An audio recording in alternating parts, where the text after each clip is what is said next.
Hi everyone, I'm Morin for aBlogtoWatch, and this is the Hexa K500.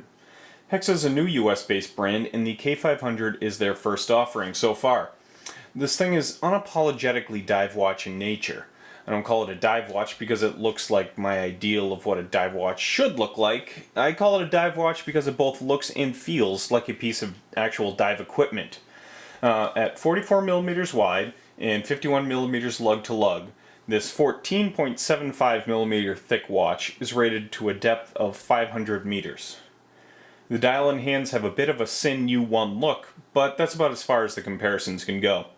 It has an extremely legible flat black dial with big and blocky hour markers. The hands are also big and blocky, giving them exceptional contrast against that dial.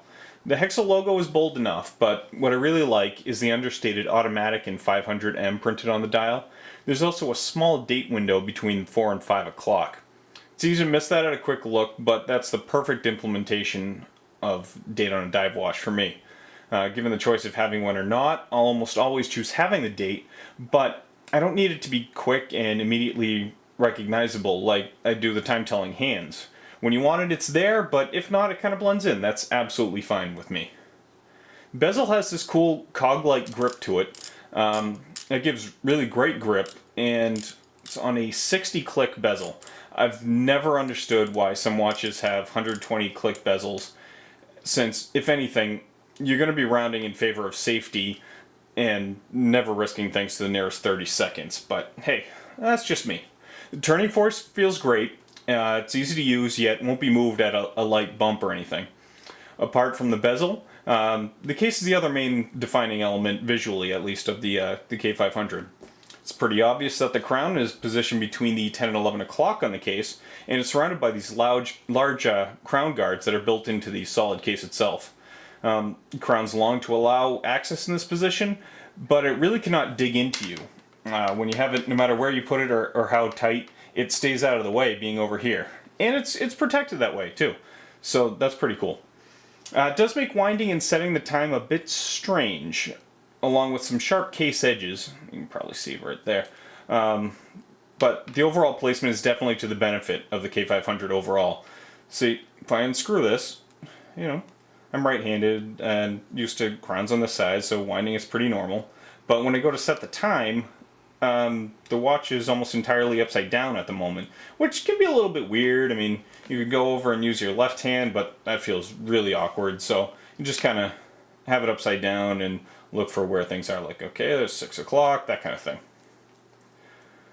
But, hey, it could be far worse, and this watch does have a Seiko movement. It's a workhorse one, but it should be very reliable, and it does have a 50-hour power reserve, so that should help you from having to manually wind and set the time too often, at least if you wear it regularly.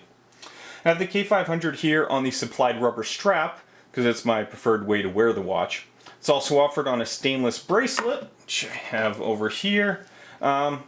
It's nice enough, but makes the whole watch feel a bit heavier and clunky.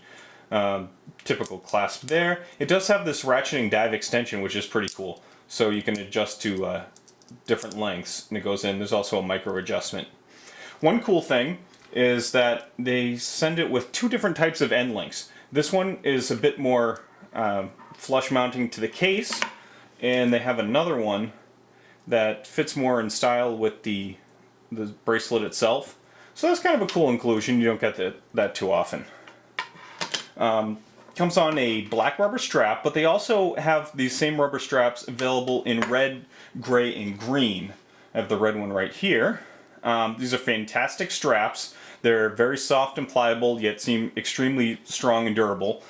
Honestly, I'd like to get them all for both use on the K500 or other watches with 22mm lug widths. Surprisingly, Hexa offers these straps and the bracelet for individual sale at a reasonable price on their website. And honestly, that reasonable price part is something you don't often find from watch companies, so I do think that's pretty cool. The K500 is limited to 500 pieces total. This particular model has a bead-blasted case and black PVD bezel. There are 5 variations out there with a total of 100 pieces each. I believe the all bead blasted version is sold out already, but there is this one that has an all brushed finish on the case and bezel. Then there's one with the brushed case and PVD bezel, as well as the all black PVD. PVD elements do add a little bit to the cost, so they range from $624 US for the all brushed case and bezel on the rubber strap only, up to $799 US for the all PVD black version, coming with both the stainless bracelet and the strap. With the K500, Hexa offers a unique design and really rugged build. Honestly, it surpasses anything else I can think of in this price range. It's not some shiny and flashy dive watch, but I really feel like legitimate dive equipment here, and it's one I would definitely recommend. Again, I'm Adam Morin for aBlogtoWatch. You can read my full review and see additional images on the website, and this is the Hexa K500. Thanks for watching.